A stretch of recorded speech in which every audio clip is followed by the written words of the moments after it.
मध्य प्रदेश, जिसे देश के बीचों बीच स्थित होने के कारण हृदय प्रदेश कहा जाता है, क्या आप जानते हैं कि यह मध्य प्रदेश अपने वर्तमान अस्तित्व में कैसे आया? मध्य प्रदेश का जन्म देश की आज़ादी मिलने के बाद भाषाई आधार पर हुआ। देश का हृदय अपने दिल में प्रकृति से लेकर इतिहास के कई महत्वपूर्ण हिस्सों को समाये हुए है। यहाँ के जंगलों में देश के सबसे ज्यादा बाघ हैं, तो वहीं सांची खजुराहो में इतिहास समाया हुआ है और हाल ही में कूनों से देश में चीतों की वापसी का गौरव भी मिला। आइए देखते हैं हमारी खास पेशकश मध्य प्रदेश की कहानी, मध्य प्रदेश की जुबानी। सुख का दाता सबका साथी, शुभ का ये संदेश है। माँ की गोद पिता का आश्रय मेरा मध्य प्रदेश है।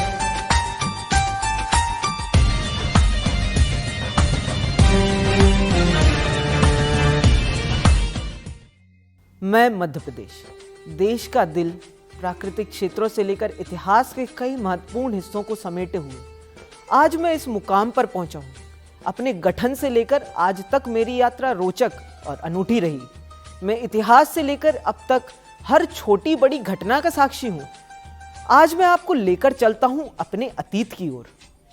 26 जनवरी 1950 संविधान लागू होने के बाद भारत में 1952 में पहले आम चुनाव हुए। संसद और विधानमंडल कार्यशील हुए। 1956 में राज्यों का पुनर्गठन हुआ और 1 नवंबर 1956 को मैं अस्तित्व में आया। मैं सर्वाधिक प्राचीनतम गोंडवाना लैंड भू संहिता का भूभाग हूं। मेरी सीमाएं 5 राज्यों की सीमाओं से मिलती हैं। 1947 में जब भारत स्वतंत्र हुआ तो मध्य भारत और विंध्य प्रदेश के नए राज्यों को पुरानी सेंट्रल एजेंसी से अलग कर दिया गया। मेरे गठन में 34 महीने लग गए। इसमें सबसे बड़ी चुनौती 4 राज्यों को मिलाना था। चुनौती इसलिए भी और ज्यादा बड़ी हो जाती है कि पहले से मौजूद राज्यों की अपनी अलग पहचान थी और इनके अपने एक अलग विधानसभा भी थी। जब इन राज्यों को एक साथ किया जाने लगा, रियासतदार इसका विरोध करने लगे। ऐसे में सभी समझौतों को पूरा करने में करीब 34 महीने लग गए और 1 नवंबर 1956 को मध्य भारत को मध्य प्रदेश के तौर पर पहचाना जाने लगा। मेरा पुनर्गठन भाषाई आधार पर किया गया था। मेरा निर्माण तत्कालीन सीपी एंड बरार, मध्य भारत, विंध्य प्रदेश और भोपाल राज्य को मिलाकर हुआ। 1 नवंबर 1956 को मेरी राजधानी भोपाल को बनाया गया। पंडित रविशंकर शुक्ल प्रथम मुख्यमंत्री और डॉक्टर बी पटाभी सीतारमैया पहले राज्यपाल बनाए गए। मेरी राजधानी के लिए कई बड़े शहरों में खींचतान चल रही थी। राजधानी के लिए सबसे पहला नाम ग्वालियर और फिर इंदौर का आया था। जहां ग्वालियर और इंदौर मध्य भारत के बड़े नगर थे, वहीं रायपुर रविशंकर शुक्ल के कारण महत्वपूर्ण हो गया था। लेकिन भोपाल में भवन ज्यादा थे जो सरकारी कामकाज के लिए उपयुक्त थे। इसी कारण भोपाल को मध्य प्रदेश की राजधानी के रूप में चुन लिया गया।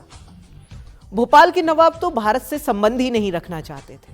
वे हैदराबाद के निजाम के साथ मिलकर भारत का विरोध करने लगे थे।